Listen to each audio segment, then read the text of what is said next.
What's up, everybody, and welcome to the LineupHQ lineup builder.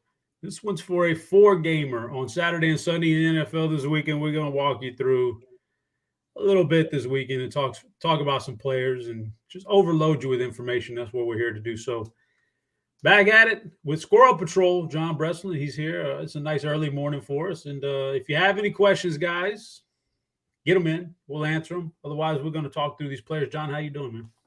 Good morning. It's earliest I've done a show in quite some time, maybe ever. But yeah, we're here to talk some football. Should be a good week of a good weekend of some divisional games. So yeah, let's get it rolling. Yeah, I used to do those lineup builders with Big T, and boy, he was an early bird, man. He crack of dawn. He wanted to get the show going. So this is not new territory for me. I've been here. I'm experienced. I'm like I'm like Tom Brady in the playoffs. I got the experience. You're the Brock Purdy here. This is your first go round on the early show, but we're gonna walk through these four games. So if you don't know by now, there's a LineupHQ for a two-gamer on Saturday, LineupHQ for a two-gamer on Sunday. This is the full four games. We'll walk you through just a couple shell lineups and tell you who we like, just a different perspective. So it was a fun playoff weekend. I mean, that was some exciting games last weekend. I expect it to be just as good this weekend. Hopefully this stuff lives up to the hype. So, John, without further ado, you want to get to it, man? Yeah, absolutely. Let's get it going. Let's start off on DraftKings and let's talk about some quarterbacks. We've got 4 games, 8 guys to choose from. And basically, we need to figure out from top to bottom. We've got an upper tier here. All right. We got an upper tier of guys. The Josh Allens, the Jalen Hurts, and the Patrick Mahomes seem to be in a tier of their own in price and more or less projection. How do you feel about those guys? I mean, they're obviously like 3 of the best quarterbacks in the in the NFL. 3 of the best quarterbacks for DFS all season long. But I think you can get a little bit different here, especially on DraftKings where the pricing is a little bit tighter, and I guess the differences in the quarterback salaries is a little bit bigger. Yeah, obviously, like Patrick Mahomes has the dots. I think for like cash games, I think I'd be going with Patrick Mahomes. Team's got the highest implied point total on the weekend. He's playing in Arrowhead. I'm a little bit more concerned about like Jalen Hurts than maybe the field is. Like I don't like the fact that shoulder injury, and he didn't seem to like be getting the rushes in the red zone. Like and he needs that. Like you need Jalen Hurts to be getting rushing yards, rushing touchdowns to pay off that salary. Like all 3 of these quarterbacks are going to have big passing games, most likely. It's the playoffs. It's like Patrick Mahomes, Jalen Hurts, and Josh Allen. But if you take away Jalen Hurts' rushing ability, like he's not that different than like Joe Burrow. So yeah, I've got a guy I think for tournaments might be my favorite guy. All things considered, like ownership salary. So Trevor Lawrence down at 6,000, playing Kansas City. Like that game's got the highest point total, and you've got to think that Jacksonville is going to be having to throw the ball if they're going to keep up with Kansas City. So at like 2,000 less than Patrick Mahomes, I kind of like Trevor Lawrence. I think that the Jags are going to put the ball in the hand of their best player, their franchise guy here. It's going to be the biggest game franchise has seen in quite some time. So I think of the cheaper guys, I think my preference is Trevor Lawrence. Okay, so that was going to take me to the next range of guys that we talk about, which is price-wise, it's Burrow, Prescott, and Lawrence. And you like Lawrence over. So what do you think about Joe Burrow though this weekend? Like I know you like Lawrence, but are you like that game has on paper or before it starts? It feels like that could be the game where like it could just be an offensively efficient shootout for both those quarterbacks. What do you feel about a Joey Burrow? So yeah, man, I like Burrow too. I think those are my 2 favorite games. I think of the set of 4, I think those are probably going to be a lot of people's 2 favorite games. Burrow and Lawrence are kind of similar. I just think that like that game could just be a little bit lower scoring. Either one of these games could blow up, but I like the Kansas City game to blow up a little bit more. Those teams pass the ball a lot. Whereas I could see the Cincinnati Buffalo game maybe being a little bit more reliant on the ground games. If one of the teams gets out to a big lead, I think like Buffalo or Cincinnati, I think they could end up just running the ball. Um, Whereas I think with the Jacksonville Kansas City game, I think that both teams are going to keep passing no matter what. So that game is the game that I like to go over probably the most. So I wouldn't. I think Burrow was also a good option for tournaments, but my preference is still a little bit Trevor Lawrence. All right, and I'll talk about the guy in the middle there, Dak Prescott. I don't think he's going to get any love this weekend at all as far as ownership, and there's just so many good quarterback play. Like there's more good quarterback plays than any other position. They're all like there's something you could say about all of them that are good. He'll go under owned. Yeah. And I'm kind of like I'm not sure what to think about this game. There's a chance that the 49ers defense, we've seen it over the last month, has gotten beat pretty good by some pretty marginal quarterbacks at best. Jarrett Stidham put it on them, and for about a half there last week, for about a half and a few minutes into the third quarter, I thought Seattle was just they couldn't stop Seattle, to be honest with you. Geno was driving down the field up until the minute he fumbled the ball in the red zone when they were about to take the lead back again. So I don't know about this past defense. Maybe it could be had for the 49ers, and Dak's going to come in under own. I'm thinking that's really interesting, but then that takes us to the last two guys in this category for us, price-wise. It's Jones and Purdy are going to be down at the bottom there. Speaking of Dak, and he's facing off against a rookie, Purdy. He was a slate breaker last weekend in the Super Wild Card round. What do you think about his prospects this weekend? Are you back on him, or you say it's time to get off of this horse, man? Brock Purdy? Yeah. I'm gonna pass. He did have a good game last weekend, but he needed a rushing touchdown to get there, and that's not his game really. So I mean, yeah, for just $600 less than like Lawrence, for $700 less than Dak Prescott. Like I'm gonna probably try to find a way to spend up. I think like I like the San Francisco offense, but like somewhat much of it is going through Christian McCaffrey. Yeah. That I don't think you need to go all the way down to Brock Purdy. So yeah, I'm probably gonna keep like my lowest quarterback. Other than this, a set of 150, and if you're playing a Millie Maker, I think you can do whatever you want. But I'm not going to be playing a whole lot of Brock Purdy this weekend. Okay, then talk to me about if you were going to punt this, and I know punt is relative because the salaries are so close anyway. But those last two guys, Jones and Purdy, do you think Danny Dimes can, have a little success here? I think he's going to be. I don't know if he's going to be popular, but people saw him last week and he looked good. It's the recency bias. What do you think about Danny Dimes? He's another guy kind of sits in the Brock Purdy category. He had a good game last weekend, but it's interesting. This round of the playoffs is always interesting because so many of the guys had good games last weekend because they had to advance. It's like all of these teams either have an excellent star quarterback or a quarterback who did it pretty well last weekend. Again, with Daniel Jones, I think the Giants' key to this game is going to be to try to keep Jalen Hurts off the field.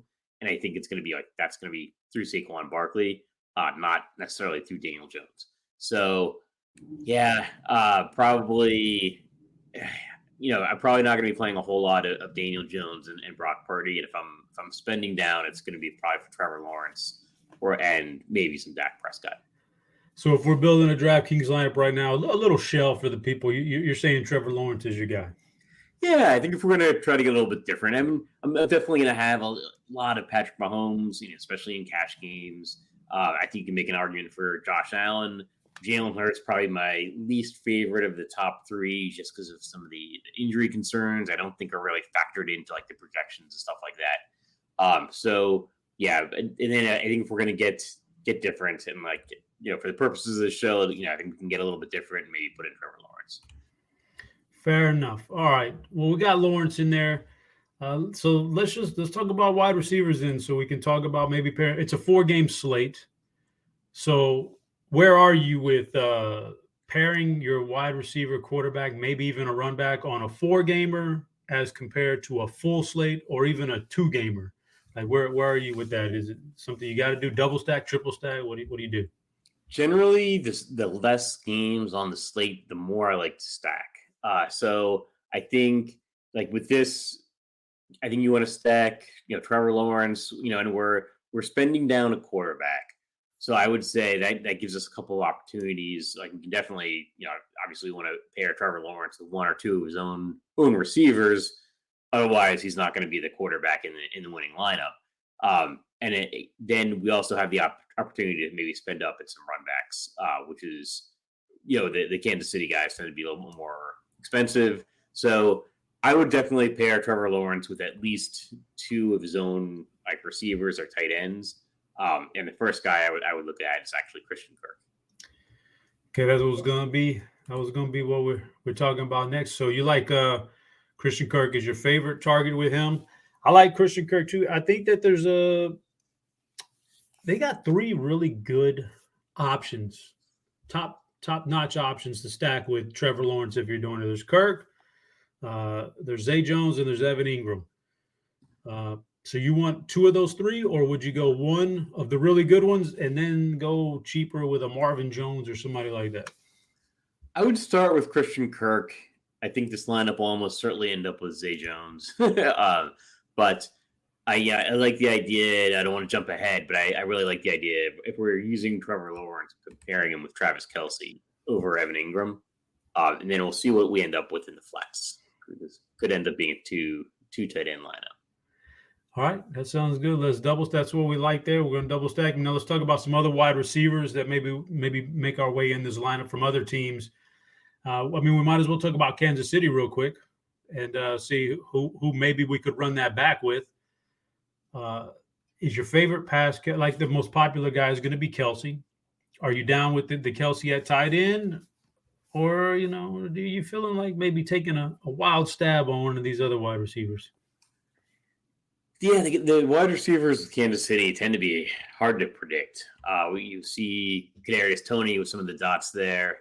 I might actually leave the Kansas City wide receivers alone for right now, just because there's so many other guys, and I think we're going to have some salary to spend. And I really consider Kelce to be like one of the primary wide receiver here. So I don't think we need to pair Trevor Lawrence with a Kansas City wide receiver just because we can pair him with the Kansas City tight end. Fair enough. Let's talk about some of the top-notch options at the position. Then we got Jamar Chase, Stephon Diggs, CeeDee Lamb, A.J. Brown, Deebo Samuel, all at the top of the food chain there for projections. Do you see yourself in a lineup like this taking one of those guys, or which one of those guys interests you the most? I might go with Gabe Davis here. Oh, you're going a little mid-range action.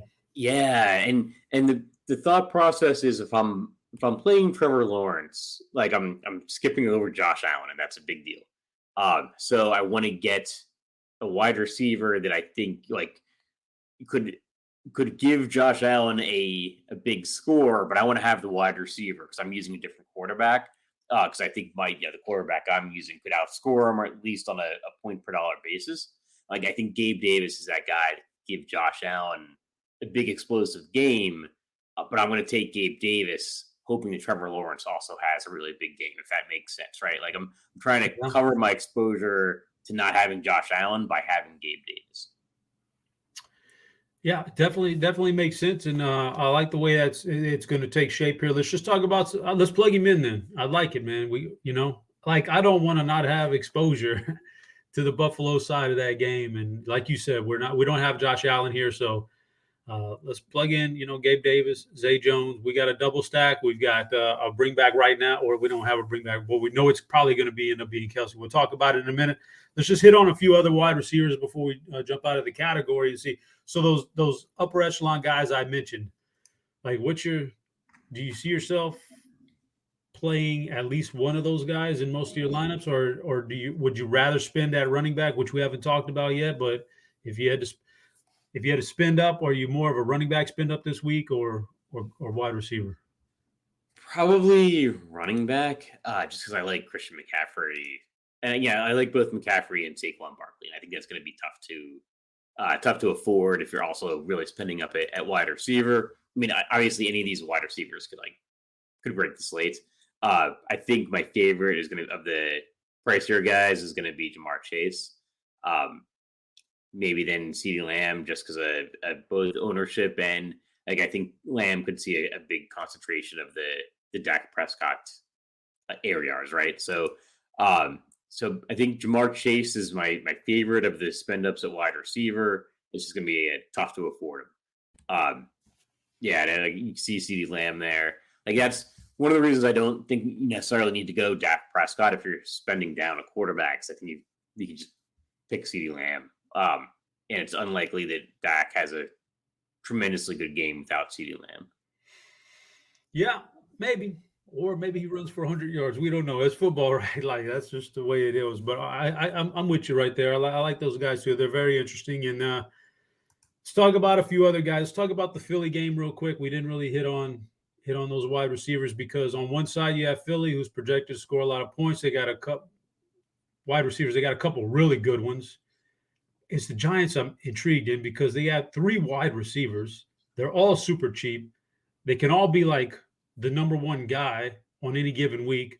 And they've all put up, like at some point in time, they've put up pretty big totals here in recent weeks since they've it seems like they've kind of evolved that offense here the last 5 or 6 weeks. So like talk to me about Philly and those guys, your interest level in those guys, but then really the Giants and the cheaper guys. Like, how you feeling about those guys? Which one's your favorite this week? And do you plan on having one? I'm probably not going to be going over the field on the Giants. I might end up under the field on this whole game. I think that the Giants have a path here. Their path to victory is probably to try to keep Jalen Hurts off the field. Whereas I don't see that necessarily in like the Jacksonville Kansas City game, where I think both teams are just going to keep passing.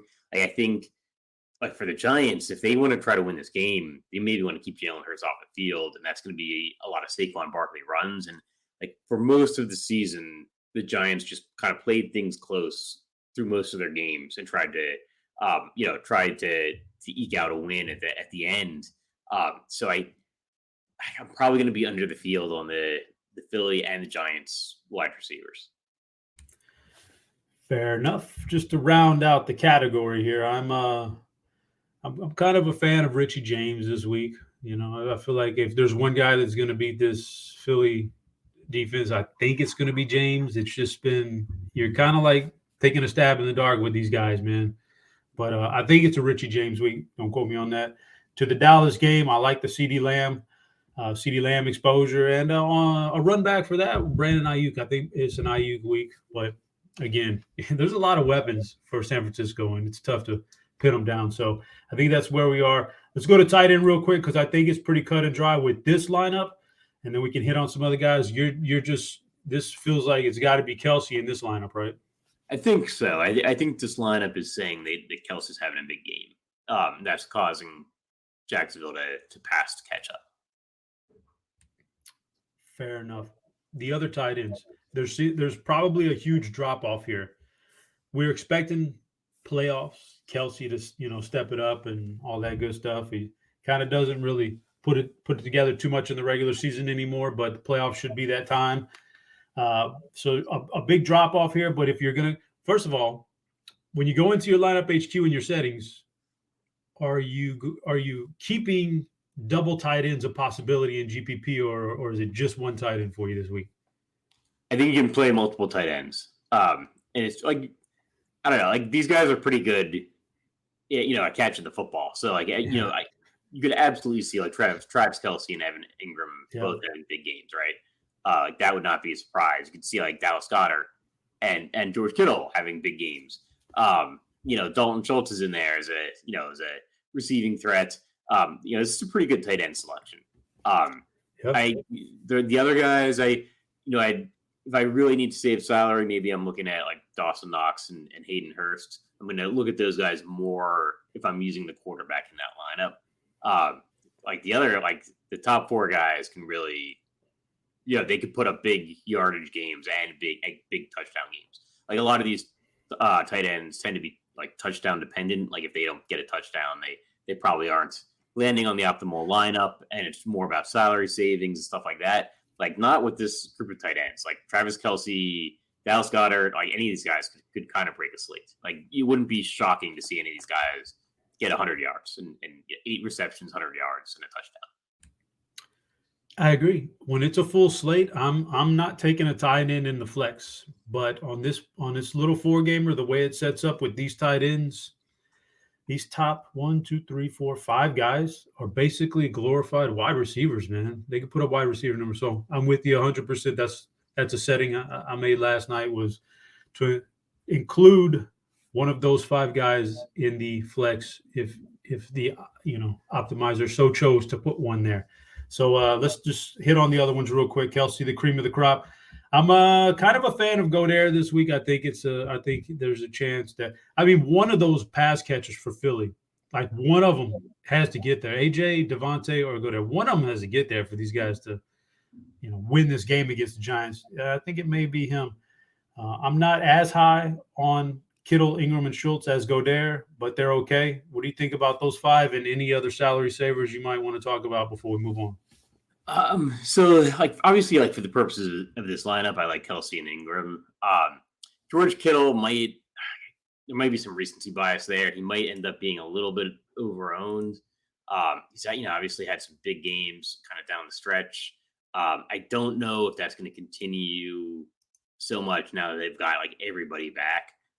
But he's had a good stretch there. Of the top ones, Kittle is probably the one that I'm most comfortable being under the field on. Dalton Schultz is a guy I'm probably going to pair more with Dak Prescott than trying to play him independently. Just because they have CeeDee Lamb there. So I think, I'm probably going to pair Schultz with Dak Prescott more than playing him independently, even though he had a huge game last weekend. There's so many good options. So I probably like Kelsey and Ingram the most, on a kind of point per dollar ownership basis, then Dallas Goedert, then Schultz and Kittle. I tend to agree with you there. My cliff notes would be George Kittle he loses some action to Deebo Samuel when Deebo's back in the game, and Dallas has a fairly good scheme against tight ends. So I do like Kittle could always be a slate. The first drive of the game, he could catch one of those quick 10-yard passes and take it down the middle for 70 yards, and then you're thinking slate breaker, game over if you faded him. That's the price you pay here. But that's what I think about Kittle is he's going to lose a few targets in the game, passing game. I think they want him to block a little more in this matchup, and Dallas has a pretty good scheme. Dalton Schultz, my cliff note would be, it sounds stupid, I know, man. Some guys, they don't like this kind of stuff, but when a guy has a big game in the NFL one week, the next week it usually goes somewhere else in that offense. The other team either adjusts or they adjust their game, something. So Schultz had a huge game last weekend, but like we've said, I think it's a CD game more than a Schultz game. And that's a crazy narrative, but that's where I am. And Evan Ingram's fine. Godare I like, and Kelsey we talked about. So let's move on. Let's plug some running backs in here and then get on to FanDuel real quick. All right, let's talk about some running backs. The big dogs, Barkley, McCaffrey this week, stand out in price tags, stand out in projection. Which one of these guys are you feeling? I probably like Christian McCaffrey as the priority here. He makes up such a big part of the San Francisco offense, and they're playing home, they're favored. If you're San Francisco, you're putting the ball in Brock Purdy's hands or Christian McCaffrey's. You gotta think it's going to be Christian McCaffrey. So I'd make him the priority, but I do like Saquon Barkley as well. I just don't know if we'll be able to afford him. Yeah, I'm wrestling with this one. These are 2 really good players, and I could see that going either way. You just never know. And so I do think if we're talking, do we have ownership up? Yeah, we do. Oh, okay. It's a little bit more. I thought it would be swayed a little bit more towards McCaffrey, but that's a pretty tight one right there. Let's talk about some of the other guys below them in price range right there. The Mixons and ETNs and Pollard. You feeling any of these guys in that mid range? Probably not as much as the ownership is showing there. If I'm playing Trevor Lawrence, I'm not necessarily playing Etienne paired with him. He hasn't had huge receiving games. So for this lineup, I'd probably go under the field on Etienne like under what the field is indicating there, and try to see if I could like spend up to get like McCaffrey and Saquon Barkley more than the field is. Like we've got Etienne is the second highest owned running back there. Like, I don't know if I have that much faith. Is Miles Sanders really going to be the highest owned running back? That's weird. Yeah. Because Christian McCaffrey's price tag, although the highest on DraftKings, is still very, very cheap compared to his production. The $8,000, if this was a main slate, $8,000 would be a steal for McCaffrey, right? Yeah. So it's gonna be hard to get away from McCaffrey. Let's plug him in. Yeah. Plug him in, man. Like, yeah, that's just a good price tag. And we do that. All right. So now if we plug him in this particular lineup, we're going to have to start hitting up some value here. Yeah. So we got one running back spot left. A defense, which saves us a little money. The flex, who knows, we could do, like you said, the double tight end, save us a little. But this running back in this particular line would have to be semi-cheap. Do you have anybody in mind here for that price range? Probably I'd start with Jerick McKinnon. If we're doing, like I said, like a 4-game slate, I like to game stack maybe a little bit more. And if I'm using the quarterback here, like Trevor Lawrence, like I don't mind the idea of using Jerick McKinnon just because he's going to get potentially more reception. So like I'm saying this game is going over with this lineup. Like I'm saying this game's going over, and that's probably more of a Jerick McKinnon game than a Isaiah Pacheco or whatever, like, kind of ground running back Kansas City is rolling out. All right. I like McKinnon. Let's plug him in and see where that leaves us in salary right here. That's going to be you know what? We can make that happen. Just say we plug in a random defense, the cheapest. Like, defenses kind of don't matter. We don't know who's going to score what on this slate, if anybody's going to get a touchdown, if not. So you could save a lot of money at defense, leave yourself, 4,600 or less on the flex spot. That could be a lot of different. We've talked about the tight ends. There's pass catchers. There's all kinds of options. So this would work. This works, man. I think this is a really cool lineup. So we're going to leave it right there. I don't want to fill in all the spots, but let's move on to FanDuel now. That one looks really good for DraftKings. I think things are a little bit different on FanDuel where, we just took a guy like McKinnon because of his pass catching ability on DraftKings. That might not be our top priority over here on FanDuel because of the scoring and the way it's set up. Who knows how that's going to play out. So let's start talking about some guys. We've talked about guys. Let's just start filling out lineup spots. Who's your favorite quarterback on FanDuel with the price tags over here the way they are? So for this lineup, I might just start with Patrick Mahomes. I agree 100%. Okay. Yeah. The salary is like not as much of a thing on FanDuel, and the differences in salary for the quarterbacks is not as big on FanDuel as it is on DraftKings. Yeah, so, things are just bunched together more over here, man. So might as well take a guy like Mahomes. So I agree with that one.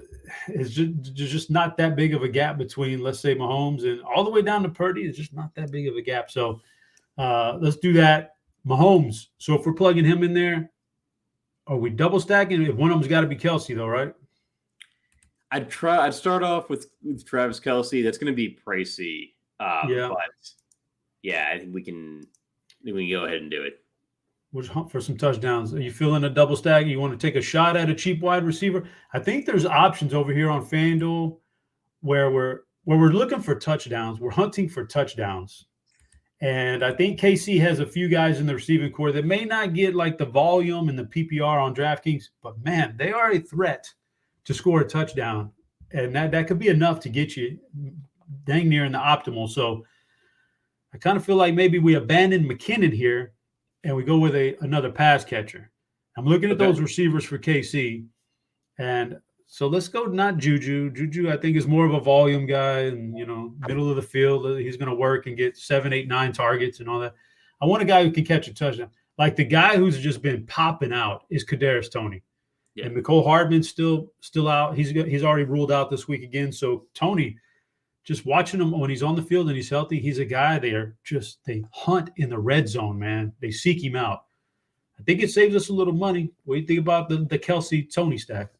I like it. The touchdowns are so much more important on FanDuel because you're not getting that full point per reception. So yeah, I agree. Let's go for the touchdowns. and that's to me that's gonna be Kadarius Toney. Cool. Let's talk about some running backs real quick in this particular lineup. There's a bigger gap with McCaffrey and the price tag over here, and we don't get the benefit of maybe if he has that big PPR game, we don't get that benefit over here. That's one of the things about taking him on DraftKings is all the passes. So he kind of needs to find the end zone, which he probably will do. It's McCaffrey, but it's an easier fade over here is what I'm trying to say to you. So who are some of the running backs we should be looking at in this lineup? First thing, I think we're in the wrong slate because we got a super flex there. And I know there's like Mahomes' salary. So I'm like, we're really running out of salary, but we don't have to play defense. So yeah, we want to get to the Saturday, Sunday. There you go. We're right there. Saturday. Yeah, hey man, we're just doing it for the people. Yeah. Just giving them all kinds of options here, but this looks more familiar. Yeah. Mahomes, Kelsey, Tony. We're on it. And then we're gonna try to figure out some running backs here. Let's talk about some running backs. You got McCaffrey, Saquon are still the cream of the crop. Are you more likely to go Barkley over here, or if you're fading McCaffrey, would you just drop down to the next range? Let's actually try Saquon Barkley because I think you like Saquon. I like him, and I actually do. I like him a lot this game because I think, and that kind of like if we're not playing Jalen Hurts, we're not playing any like the Giants wide receivers at least so far. I think the explanation for that could be like Saquon Barkley is just having a big game. And that would make sense from the Giants' perspective. So I would say, like if we're playing Mahomes, like let's try to put Saquon Barkley. That probably leaves us out of the Christian McCaffrey range, though. Yeah. So question for you on FanDuel would not happen on DraftKings, but on FanDuel, if we're fading McCaffrey, just to save salary, would you entertain the idea of playing Elijah Mitchell on a touchdown? Because, like, he can get touchdowns. Like, it's just a matter of luck with this team. Who's in the game when they get inside the 5? They're going to run the ball. They're going to hand the ball off inside. Who's in the game at the time? Like we saw last week, Mitchell was in the game a couple times when they were down inside the 5, and he actually got one. He actually got a touchdown. So, touchdown is very much on the table. The volume is not. What do you think about Elijah Mitchell, man? Because we're going to, at some point, start saving some salary here. Do you have any interest in him on FanDuel? I do, yeah. I think Elijah Mitchell is definitely in play. And if we're feeding McCaffrey, I think that makes a lot of sense. Yeah, we're fading McCaffrey. So let's plug Elijah Mitchell and see if we can't figure out. I mean, we're just looking for touchdowns. I don't think the big volume is going to be there, but you never know, man, with the touchdowns that this guy. He may fall into the end zone twice and end up on the optimal. And I'll say that another guy along the same vein that makes some sense is James Cook. Because with this lineup, we're kind of fading the Buffalo Cincinnati game. So I think that's a possibility as well. But like either one of those guys, like maybe like Mitchell, just because I get the pivot off of Christian McCaffrey. So we're going up for Saquon Barkley. So we're kind of saying like Barkley's more of the priority this weekend than Christian McCaffrey. And I think that then Eli Mitchell, like that explains that pivot. It works because you're not playing McCaffrey anyway. So now you're going with the leverage and hoping Mitchell gets the rushing touchdowns and not McCaffrey. Then you double whammy him. Not only do you have Mitchell, but you faded, and the 60% who have McCaffrey, or how many ever it's going to be. This says 34. Yeah, probably on a 4-gamer, 35 is about right. But on the 2-gamers, it's really a lot of leverage. But is there anybody else on FanDuel you'd want to talk about at running back, and maybe even put in the flex, or should we move on? Or would you want to put James Cook in the flex? Yeah, I think we could end up. Yeah, if we end up there, I think that's okay. We could even maybe plug him in now and see what that leaves us with for the wide receivers. Let's plug in James Cook in the flex. I always like a third running back in the flex on FanDuel anyway. Not imperative on a 4-game slate, but it just feels good. So, let's move on then to wide receiver and fill out a couple more spots. We got 5,700 per spot. Plenty of because when you plug in a defense, you're going to save some money anyway. Talk to me about some wide receivers here. We've got the KC guys, and we could always run it back with some Jacksonville guys, and then anybody else you want to hit on FanDuel wide receiver. I like the run back here, and I think the guy that for the price is going to be Zay Jones. I have maybe a slight preference towards Christian Kirk, but he's just not going to work at 1,100, more expensive in this lineup. So I would say start with Zay Jones and see. Yeah, we should have enough salary left over there for another defense and quality wide receiver. Yeah. Let's see we plug in just any random defense, see where that leaves us with money. Just like I said, defenses, they matter, but then they don't matter. You just never know who's gonna score a random touchdown and all that other good stuff. So let's say, I don't know, who's your favorite cheapest defense you would want to play? Just like anybody. It's so variant. Yeah, I really think you can go anywhere. Like we saw, like Miami's defense right on last weekend score a touchdown. Like I would say you can go. We don't have any Philly offensive players, so let's plug in the Giants defense. Yeah, they're the cheapest by. You just never know. You just never know, and maybe Hurts is still banged up, and oh man, that would leave us 7,800 for a wide receiver. That's a lot of money. Yeah, I mean, that would leave us Christian Kirk if we wanted it, but I don't know if you want to go that route or anybody else you want to plug in there and talk to me. There's a pretty good wide receiver at 7,800 on the dot from a game we don't. Yeah, you're right. Have, so. Okay, you're building a lineup situation like this. I can zero it out with the highest projected guy, CD, or man, I could make my game stack look really, really juicy. Which direction do you go usually when you're in this spot? This, you know what? Like on a 4-game slate, I'd probably try to game stack over the higher owned CD Lamb, but it's close. You go either way. Yeah, I agree with that. It just feels good to see that double stack both ways, man. So let's just say it's Christian Kirk. Man, that lineup come together too easy. I think I don't know how chalky that's going to be. You don't want to get duped, but that looks pretty good right there. I think that feels pretty good, man. So I think that's where we leave it, John. I think we've talked about most of the players, all the players we like, most of the players that are playing regardless, and we built a couple lineups out. So anything before we jump out of here? No, it should be a great weekend of sports. We got like UFC on. We got NBA. You got football playoffs, hockey. Like this is a great time of year. So yeah, just enjoy it. Yeah, going to be a fun weekend of football. I'm definitely thoroughly looking forward to this one and hoping we can get some good luck here in that Cowboys game and the Cowboys can advance on and beat the 49ers. But then again, it's double-edged sword because if they do that, then all my best balls are dead because I stacked all the 49ers. So I don't know how to feel about it. But anyway, guys, we appreciate you tuning in. Get in those GPPs. They're filling fast. Good luck out there in all those tournaments. Until next week, I'm sure we'll be back for a little 2-game action for you. That was Squirrel Patrol. I was your host, Chop, and we're out of here.